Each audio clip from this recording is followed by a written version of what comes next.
The Fargo 5, I'm Conrad Fargo. We're moving into the Fargo Fresh. What is that? That's where we explore the latest fresh topics from the YouTube algorithm, shedding light on intriguing high-volume, low-content searches related to our guest, and learn what's new in the world of Fargo, North Dakota. So we are here with Rich Early. I wanted to say John Early. Is that a famous person? That's my dad. Is that your dad? Is he also Fargo famous? He taught English at Morehead State for 3 years, so maybe. I wonder if that's, I don't know. Anyway, Rich Early, we're here. That's why I write it down, because I get into live radio mode and my brain stops working. So I write it down even when it's an exciting guest who I was very excited to have on. He's the owner of Paradox Comics.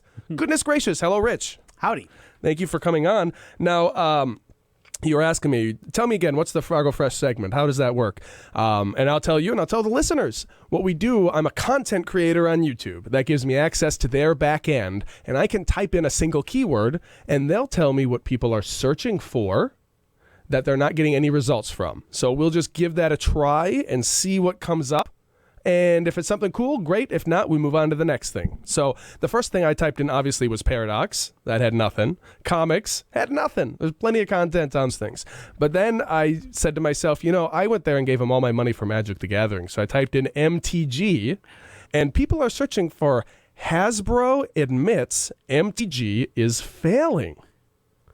That's the people are going to YouTube, typing that in and looking for that. You must have an opinion on Magic the Gathering. Now, Hasbro, they bought that recently, right? That was a recent purchase, or? No, it's been quite a few years since they took over Wizards of the Coast in the in the 2000s. So. Oh, really? Okay. Well, when I was a kid, so how has it been going recently? The exact opposite. It's been going fantastic. So yeah, it's only getting bigger. Yeah.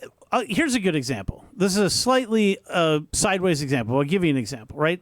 So Hasbro owns Magic the Gathering and Dungeons and Dragons, okay? So there is always online controversy about Dungeons and Dragons. Yes. But there's a new edition of D&D coming out. It's still going to be, it's basically an upgraded version of the current game. Which is 5th edition, right? Fifth edition. Is the right? current one. So think of these new books. This isn't quite accurate. Think of them as 5.5. Okay, sure. So whenever a new edition comes out, you have a player's handbook, a dungeon master's guide, and a monster manual. Those are your 3 core books.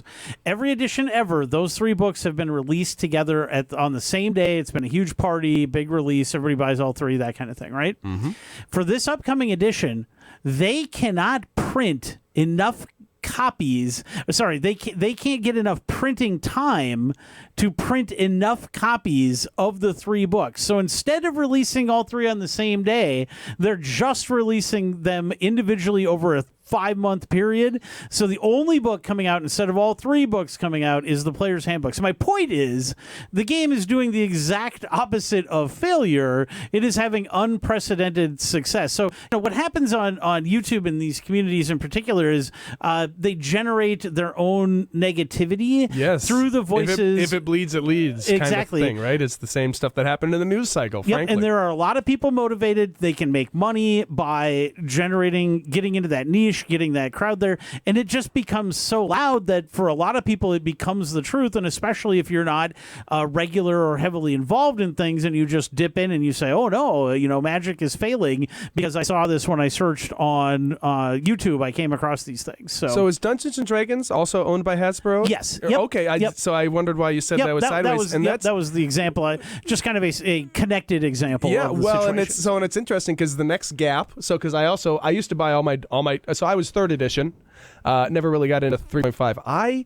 I at one time in my life, I had memorized every single 3rd edition class and weapon. I was going to build the ultimate 20th level character. Awesome. And I just spent all my time building Shadow Dancer classes, like 20th level ultimate characters. So that was me, and I bought them all also at your store.